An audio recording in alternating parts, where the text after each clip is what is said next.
अच्छा, आज हम इकोनॉमिक्स को रिकैप करेंगे। तो जो सबसे जो 3 इम्पोर्टेंट पॉइंट्स जो हैं जो आप मतलब जो मैडम ने लिखे हैं जीईडी के, आपके पास अपॉर्चुनिटी कॉस्ट है, सप्लाई और डिमांड है और बिजनेस साइकिल है। ठीक हो गया? तो उन तीनों को हम मोस्टली हाईलाइट करेंगे। बाकी जो कॉन्सेप्ट्स हैं आपके वो अगेन आपके लिए एडिशन है, आपके फ़ायदे की चीज़ है। आपका इकोनॉमिक्स का पोर्शन अच्छा हो सकता है अगर आपको उन चीज़ों के बारे में पता हो। तो पहली चीज़ जो है हमारे पास इकोनॉमिक्स की डेफिनेशन आ जाती है। ये अक्सर एग्जाम में आपसे पूछ सकते हैं कि भाई इकोनॉमिक्स क्या है। तो it's a study of scarce और स्कार्सिटी ऑफ रिसोर्सेज आप कह सकते हैं, या it's a branch of knowledge that's concern with the production consumption and transfer of wealth. मतलब इन अदर वर्ड्स इकोनॉमिक्स वही है ना जो आपके पास पैसे के साथ सारा कुछ रिलेटेड है, पैसा और रिसोर्सेज। ठीक है, और उनकी क्या स्कैर्सिटी है, मतलब उनकी क्या अवेलेबिलिटी है। और जब हम स्कैरसिटी की बात करते हैं तो हमारे पास एक कॉन्सेप्ट आ जाता है सप्लाई एंड डिमांड का। ठीक है, आपके पास कोई भी मिकदार मतलब कोई भी चीज़ है मार्केट में जिसकी एक सप्लाई है ना, उसकी एक सप्लाई है और फिर उसकी एक डिमांड है। डिमांड वो है जो लोग एक्सपेक्ट करते हैं उसकी, और सप्लाई वो है जो आपके पास अवेलेबल होता है। तो आपके पास ये ग्राफ है सप्लाई और डिमांड का ग्राफ है, जिसमें उन्होंने वाई एक्सिस में अक्सर प्राइसेस डाली होती हैं, और आपकी जो है ना मसलन ये जो आपकी वाई एक्सिस इधर है, ये आप देख सकते हैं, तो वाई लिखा है और यहाँ प्राइसेस है, और एक्स एक्सिस में आपके पास वो है क्वांटिटी। ठीक हो गया? तो इस ग्राफ का बेसिकली मकसद क्या है? मकसद यही है कि बेसिकली आपको एक्सप्लेन करता है, इस कॉन्सेप्ट रिलेशनशिप बताता है सप्लाई और डिमांड की। ठीक है, तो इन अदर वर्ड्स मैं आपको इसको सिंपली इस तरह बता सकता हूँ कि लेट्स से इधर हमारे पास सोप की एग्जांपल दी हुई है। ठीक है, कोई भी बार ऑफ सोप है जो मार्केट में बिक रहा है। ठीक है, तो जब वो शुरू में इंट्रोड्यूस होगा तो जारी बात है आपकी डिमांड जो है वो कम होगी मगर आपकी सप्लाई ज़्यादा होगी। ठीक है, तो जैसे ही वो उसकी डिमांड बढ़ती जाएगी, आपकी जो सप्लाई है वो कम होती जाएगी। ठीक है, और फिर वो एक टाइम आएगा कि उसकी डिमांड बहुत ज़्यादा हाई हो जाएगी और उसकी सप्लाई बहुत ज़्यादा मतलब कम हो जाएगी। ठीक है, तो देखा जाए फिर आपकी प्राइसेस भी इसी वजह से फिर बढ़ जाती हैं चीज़ों की। जब आपके पास बहुत ज़्यादा डिमांड हो जाए और सप्लाई कम हो तो ज़ाहिर बात है वो जो सेलर है वो तो उसकी प्राइस बढ़ा देगा, क्योंकि वो एक एक तरीका है ना उसको काउंटर करने के लिए, क्योंकि आपको मजीद सोप भी तो बनाने हैं और आपने फरोख्त करने हैं मार्केट में।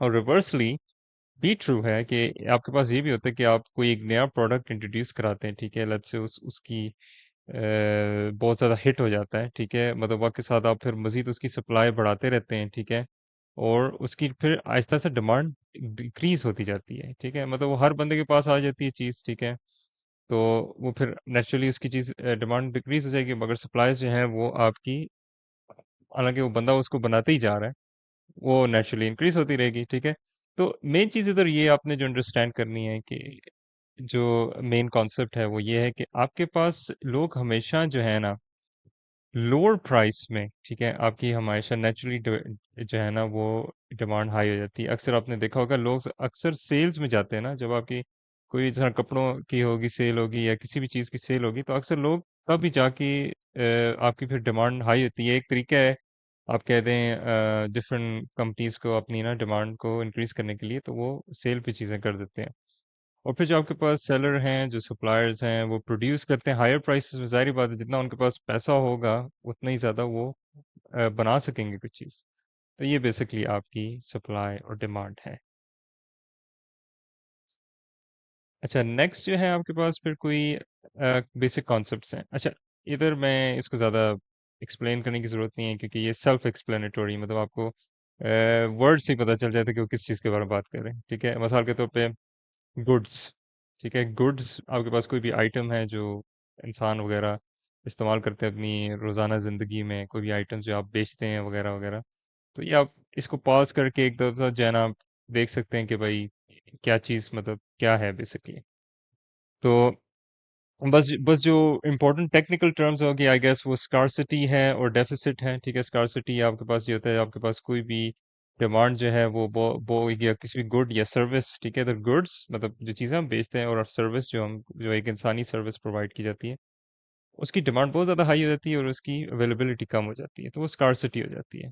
और डेफिसिट वो है, ये ज़्यादा उसके साथ है रिसोर्सेज और पैसों के साथ रिलेटेड है, ठीक है। इसमें गुड और सर्विसेज नहीं है, इसमें आइटम्स वगैरह नहीं है, इसमें पैसे और उसके तो डेफिसिट बेसिकली वही होता है कि जब आप पैसा कमाने की जगह आप जो है ना पैसा लूज कर रहे होते हैं इन सेंस। ये आगे हम बैलेंस ऑफ ट्रेड में ही पढ़ेंगे, जो आपकी उसमें वन ऑफ द मेन की कॉन्सेप्ट जो है ना, जिसने मैम ने जो बताए थे। तो इसको एक दफ़ा पॉज करके एक दफ़ा जो है ना एक क्विक रीड पढ़ रहे हैं तो इससे भी आपको ना काफ़ी चीज़ें और समझ आ जाती हैं, बिल्कुल बेसिक कॉन्सेप्ट्स हैं। फिर हमारे पास इंपॉर्टेंट टर्म्स भी आ जाती हैं। ये भी इंपॉर्टेंट है, इनसे ये होता है कि अगर आपको वो कोई पैराग्राफ देते हैं और उसमें ये टर्म्स यूज़ करेंगे, आपको पता चल जाएगा कि वो किस चीज़ के बारे में बात करें।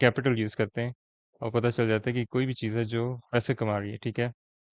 आपके पास लेबर है, वो लोग हैं जो काम कर रहे हैं, ठीक है। आपके पास मार्केट्स हैं जिधर चीज़ें बिकती हैं, कंपटीशन वो है जो उस उसी मार्केट में कंपटीशन होता है मुख्तलिफ कंपनीज का।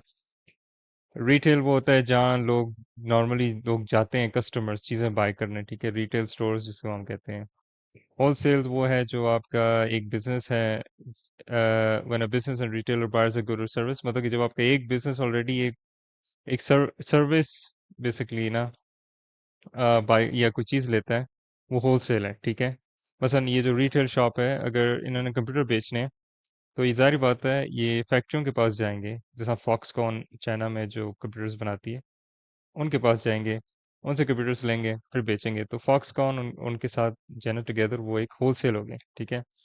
वैसे एक लकी लैपटॉप के नाम से कोई कंपनी है और उनके पास लैपटॉप्स वो बेच रहे हैं, वो फॉक्सकॉन के साथ जो चाइना में उनके साथ उनसे चीज़ें लेते हैं, उनसे सर्विस लेते हैं, उनसे गुड्स लेते हैं, उनसे लैपटॉप लेते हैं और वो बेचते हैं। तो फॉक्सकॉन और लकी लैपटॉप जो है वो उनका आपस में बिजनेस हो गया, ठीक है। मतलब उसको होलसेल हम बोलेंगे। बजट कोई भी चीज़ है जो आपका इनकम और एक्सपेंसेस का बैलेंस है, ठीक है। आपका स्पेंडिंग प्लान वही जो अक्सर ये हुकूमत ही कहती है हमारा ये बजट होगा इस साल का वगैरह वगैरह। तो रेवेन्यू जो है वो जो टोटल अमाउंट ऑफ मनी है आप कोई भी है जो कमाते हैं, ठीक है। जो मतलब एक सर्टेन अमाउंट ऑफ टाइम में जो वक्त में जो है एक कंपनी टोटल अपना पैसा कमाती है उसको हम रेवेन्यू के मतलब सारी चीज़ें ऑलरेडी सेल्फ एक्सप्लेनेटरी है। आप एक दफ़ा रीड करें आपको समझ आ जाएगी। तो बेशक इसको पॉज करें, आराम से पढ़ लें और हम इस कॉन्सेप्ट को ना समझ सकते हैं। फिर आ जाता है आपका यूएस इकोनॉमिक सिस्टम। आपको ये पता होना चाहिए कि यूएस एक फ्री मार्केट है। इसका कहने का मकसद ये है कि इनके पास ऐसा इकोनॉमिक सिस्टम है कि उन्होंने आज़ादी दी हुई है। आज़ाद मार्केट है ना। जितनी भी कंपनीज हैं वो अपने हिसाब से प्राइसेस रखें, कोई भी चीज़ वो बेचें। फिर हमारे पास एंटरप्रेन्योर्स हैं, वो लोग जो रिस्क लेते हैं, वो थोड़ा बहुत पैसा लेते हैं और वो लॉन्च करते हैं अपनी कोई नई कंपनी लॉन्च कर दी, कोई नया जो है ना मैनेज कर दिया वगैरह वगैरह। Again self explanatory. मोनोपलीज, हाँ मोनोपलीज और ओलियोगोपोलीज का जो है ना वो कॉन्सेप्ट इंपॉर्टेंट है। मोनोपोली वो है जब एक कंपनी का पूरा होल्ड होता है पूरी इंडस्ट्री में, मतलब वही सिर्फ चीज़ बना देते हैं, ठीक है। और ओलियोगोपोलीज वो हैं जब आपके पास मुख्तलिफ कंपनीज हैं वो जो है ना चीज़ें बना रही होती हैं एक साथ, मतलब एक ग्रुप उनका होता है, ठीक है। इन्फ्लेशन ये वो ये जो हमारे पास प्राइसेस बेसिकली इंक्रीज होती हैं ओवर टाइम जो आजकल हो रही हैं। स्टॉक एक्सचेंज, ये सारा आपका ट्रेडिंग वाला सिस्टम है। इंटरेस्ट रेट वो भी आपको पता है, सूद जिसको हम कहते हैं। मार्केट सैचुरेशन वो एक ऐसी सिचुएशन आ जाती है जब जब कोई भी प्रोडक्ट और सर्विस जो है वो पॉसिबल नहीं है उसको बेचना। मसलन अगर लेट्स से लैपटॉप्स की भी हमने एग्जांपल दी थी। लेट्स से अगर आपके पास एक लैपटॉप की कंपनी है, एप्पल कंप्यूटर है, उनकी मार्केट सैचुरेटेड हो जाती है, इसका मतलब कि वो अब जो है ना वो और मज़ीद बेच नहीं सकते। और उसके काफ़ी वजूहत हो सकती हैं। मसलन ये भी हो सकता है कि हर बंदे के पास वही मॉडल आ गया एप्पल का जो वो उस साल बेच रहे थे और उन्होंने कोई अपना अपग्रेड नहीं किया मॉडल। जैसे आप कहते हैं नई सैमसंग के फ़ोन होते हैं तो उनके पास नया लैपटॉप का उन्होंने नहीं निकाला मॉडल, तो हर बंदे के पास है, वो नहीं खरीदना चाह रहा, तो उनकी मार्केट सैचुरेट होगी। बेसिकली कहने का मकसद ये है। अच्छा, फिर आ जाते हैं आपके पास बिजनेस साइकिल। अगेन ये one of the key important ideas हैं आपके। तो किसी भी बिजनेस साइकिल इस दुनिया में जिसको हम जीडीपी भी अक्सर कहते हैं, जो ग्रॉस डोमेस्टिक प्रोडक्ट होता है, मतलब किसी मुल्क के बॉर्डर के अंदर जो बिजनेस होता है वो इस साइकिल से हमेशा गुजरता है। इधर तो फिलहाल हम यूनाइटेड स्टेट्स के ऊपर फोकस कर रहे हैं, तो ये हमारे पाकिस्तान में भी है और भी जो कोई भी जगह ले लें आप वहाँ से ये चीज़ होती है, मतलब एग्जिस्ट करती है। कि शुरू में ये होता है आपके बिजनेस आपके एक्सपेंड होते हैं, ठीक है। मतलब आपकी नई दुकानें खुलती हैं, नए लोगों को जॉब्स मिलती हैं। जरूरी नहीं है दुकान हो, दफ्तर हो, कोई भी चीज़ हो, कोई भी चीज़ जो पैसा जनरेट करती है। तो वो एक आता है, वो एक पीक पॉइंट आता है उनका, ठीक है। एक पीक पे वो मतलब जितना वो एक्सपेंड कर सकते थे, जितनी उनकी कैपेसिटी थी, उसके हिसाब से वो कर जाते हैं। फिर एक टाइम आता है, एक डाउनफॉल आता है, ठीक है। आपकी रिसेशन वाला पीरियड आता है। इसमें ये होता है कि लोग जो है ना आपका बिजनेस जो है लूज करने शुरू हो जाते हैं, पैसे वगैरह। इधर आपके पास अनएम्प्लॉयमेंट शुरू हो जाती है, मतलब होने शुरू हो जाती है। फिर आपकी इन्फ्लेशन शुरू हो जाती है, मतलब प्राइसेस आपकी बढ़ जाती हैं, ठीक है। तो मतलब वो एक डिप्रेशन से हम गुजर जाते हैं ना, एक पॉइंट आता है जो डिप्रेशन वाला पॉइंट होता है। फिर अच्छा, इसको वो ट्रॉफ इसलिए कहते हैं क्योंकि ट्रॉफ बेसिकली ये ट्रॉफ है और ये क्रेसेंट है, मतलब ये शेप को बेसिकली जो है ना वो कर रहे हैं, डिस्क्राइब कर रहे हैं, ठीक है। तो बस ये आपको यही पता होना चाहिए, मतलब it's a good thing to know. ये अक्सर साइंसेस में जब हम वेव्स के ग्राफ्स स्टडी करते हैं तो हम ट्रॉफ और क्रेसेंट का नाम यूज़ करते हैं, मगर इधर हम वो नहीं कर रहे, तो इसलिए इधर हम सिर्फ ट्रॉफ यूज़ करें। तो आपकी जो ट्रॉफ है, मतलब ये जो शेप है, बेसिकली इसका कहने का मकसद ये है कि उस डिप्रेशन से हमारी रिकवरी भी होती है। रिकवरी ये होती है कि कोई बिजनेस आपकी जो आपकी पॉलिसीज चेंज होती है, जो यूएस गवर्नमेंट कुछ करती है इसके बारे में, मतलब टैक्सेस कम कर सकती है, लोगों को अनएम्प्लॉयमेंट बेनिफिट्स दे सकती है ताकि जब तक उन्हें प्रॉपर जॉब्स वगैरह ना मिले। तो फिर आपकी एक पॉइंट आता है आपकी इकोनॉमी का, वो रिकवरी का आता है, ठीक है। उसमें आपके अगेन बिजनेस वापस अपने ट्रैक में आने शुरू हो जाते हैं, लोगों को नई जॉब्स पोस्ट होती हैं। तो फिर अगेन जब आपके पास वो जब सारी रिकवरी होती है तो आप दोबारा प्रॉफिट की तरफ आते हैं ना, पैसे कमाने के होते हैं, तो फिर आप मजीद एक्सपेंड करते हैं, ठीक है। फिर एक्सपेंशन का जो है ना दौर शुरू हो जाता है। और फिर अगेन ये साइकिल रिपीट होता रहता है, ये ऑन गोइंग साइकिल है, एक लूप में। मतलब एक के बाद दूसरा, दूसरे के बाद तीसरा, तीसरे के बाद चौथा, फिर एक के बाद दूसरा, दूसरे के बाद तीसरा, ऐसा रिपीट होता रहता है। और ये अक्सर जो है ना, ये तो आपको एक बड़ी सिंपल सी शेप है, जो एक्चुअल अगर आप शेप देखेंगे ना इसकी, जो आपको जीडीपी ग्राफ्स में नजर आती है, आप नेट पे जाकर सर्च करें तो वो इस तरह होंगी, कोई इस तरह करके, ठीक है। मगर वो जनरली ना इंक्रीज कर रही होंगी, मतलब उसकी अगर आप ट्रेंड लाइन बनाए, एक सीधी सी लाइन बनाए, तो वो जनरली जो है ना, देखिए इकोनॉमीज नॉर्मली इंप्रूव करती हैं over time. Pakistan $1 trillion economy हो गई है, एक टाइम था हम सिर्फ बिलियंस है, अब हम ट्रिलियंस की तरफ जा रहे हैं। मतलब ये एक मिसाल है, उसमें हमारे ऊपर नीचे होता रहे, मतलब कुछ ज़्यादा ही होता रहे, मगर है तो सही। तो ये आपके पास एक छोटी सी मिसाल है बिजनेस साइकिल की। अच्छा, फिर आ जाते हैं हमारे पास बैलेंस ऑफ ट्रेड। अच्छा, ये एक और टर्म है जो मैं इसको पहले एक्सप्लेन करने से पहले आप बता दूं। Macro economics. Macro economics basically इसको कहते हैं कि कोई भी इकोनॉमी जो बड़े स्केल में हो, जिसमें आपका पूरा मुल्क आ जाता है, ठीक है। फिर एक और वर्ड है इसके लिए, वो है माइक्रो, ठीक है। माइक्रो, आगे वो लफ्ज़ वही है, मतलब इकोनॉमिक्स। माइक्रो बेसिकली बहुत छोटे स्केल में हो सकता है। ये भी एक विद इन शहर हो सकता है या विद इन गली हो सकता है, तो वो उसको माइक्रो इकोनॉमिक्स है। मतलब ये मैक्रो और माइक्रो का बेसिकली फर्क ये है, मैक्रो बड़ा, माइक्रो छोटा, मतलब ये बताना था आपको। बैलेंस ऑफ ट्रेड में जब हम बात करते हैं तो हम एक बात करते हैं कि एक कंट्री की आपस में पूरी दुनिया में तजारत होती है ना, आपकी ट्रेड होती है। हर मुल्क की एक उनके ट्रेडिंग पार्टनर्स होते हैं, वो आपस में ट्रेड करते हैं। तो इसमें ये होता है कि कई चीज़ें आप एक्सपोर्ट कर देते हैं और आप कोई चीज़ें आप इंपोर्ट कर देते हैं। तो इसमें जो चीज़ समझने की ये चीज़ है, एक तो आप गुड्स एंड सर्विसेज आप प्रोवाइड करते हैं किसी मुल्क में। मसलन अमेरिका बहुत फेमस है वेपन्स वगैरह प्रोवाइड करने में, या एंटरटेनमेंट जैसे हॉलीवुड वगैरह प्रोवाइड करें, तो वो उनकी गुड्स एंड सर्विसेज हैं, ठीक है। और क्योंकि वो एक्सपोर्ट ज़्यादा करते हैं और इंपोर्ट कम करते हैं, तो उनका एक पॉजिटिव बैलेंस ऑफ ट्रेड है, ठीक है।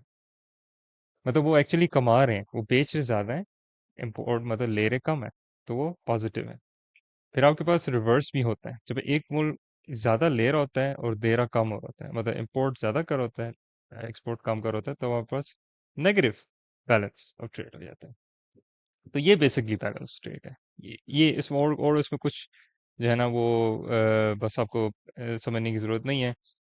बहुत ज़्यादा टेक्निकलिटीज़ अगर इसमें हो भी होंगी, ये हो सकती हैं कि जब आपका एक मुल्क बहुत ज़्यादा इंपोर्ट कर रहा है और एक्सपोर्ट कम हो रहा है, तो वो अपने रिजर्व्स बर्न कर रहा होता है, मतलब जो है ना उनके पास जो चीज़ें रह जाती हैं उनके पास, मतलब बेसिकली वो कमा रही नहीं होते, तो उनके पास जो चीज़ें रह जाती हैं वो बेचने शुरू हो जाते हैं, ठीक है। मतलब कहने का मकसद ये है, मगर अगेन उसमें मुझे नहीं लगता एज सच कोई बात होगी। तो हाँ, एक और चीज़ आपको ये पता होना चाहिए कि जो ये फिलहाल मैंने कहीं मेंशन नहीं किया, जो आपकी यूएस फेडरल रिजर्व्स हैं, ठीक है, वो आपका सेंट्रल बैंक है, ठीक है, फेडरल,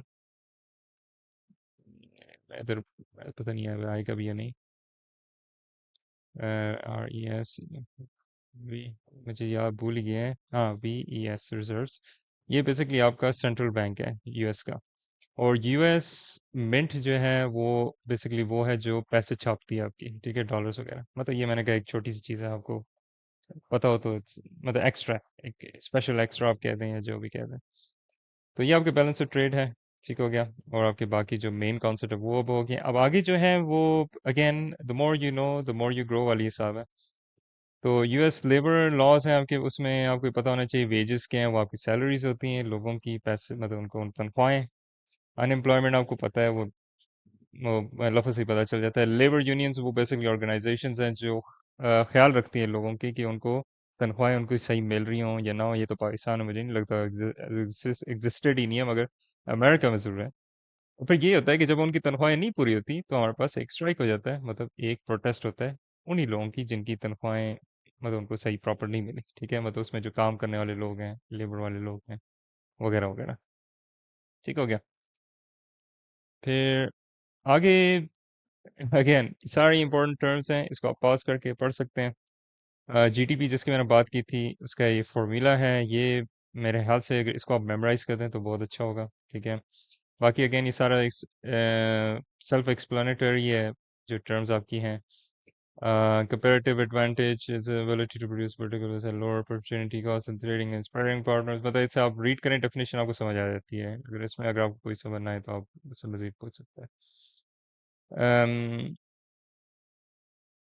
अच्छा, अब इंसेंटिव्स का मैं ये कह सकता हूँ, हाँ, ये एक टर्म आप कह सकते हैं। इंसेंटिव्स बेसिकली आपका इंसेंटिव है कि सैमसंग एक अच्छा फ़ोन है, क्यों आप, क्योंकि हर कोई आपके इर्द गिर्द उसकी तारीफ करता है, तो ये आपका इंसेंटिव होता है कि भाई इसका जो है ना मुझे ज़्यादा फ़ायदा है, ठीक है।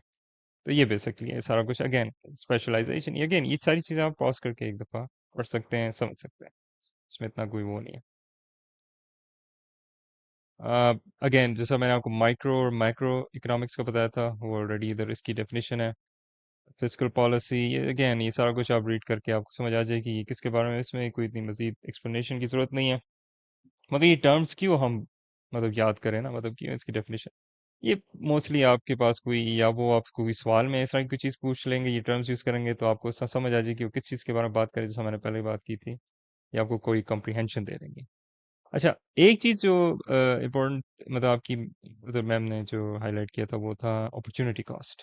अच्छा, अपॉर्चुनिटी कॉस्ट बेसिकली वो है जब कोई भी बेनिफिट जो है, ठीक है, एक मतलब इंडिविजुअल मतलब कोई भी आदमी या पर्सन या जो भी आप कहते हैं, इन्वेस्टर हो या बिजनेस हो, कोई भी चीज़ वो मिस करते हैं उसको हम अपॉर्चुनिटी कॉस्ट।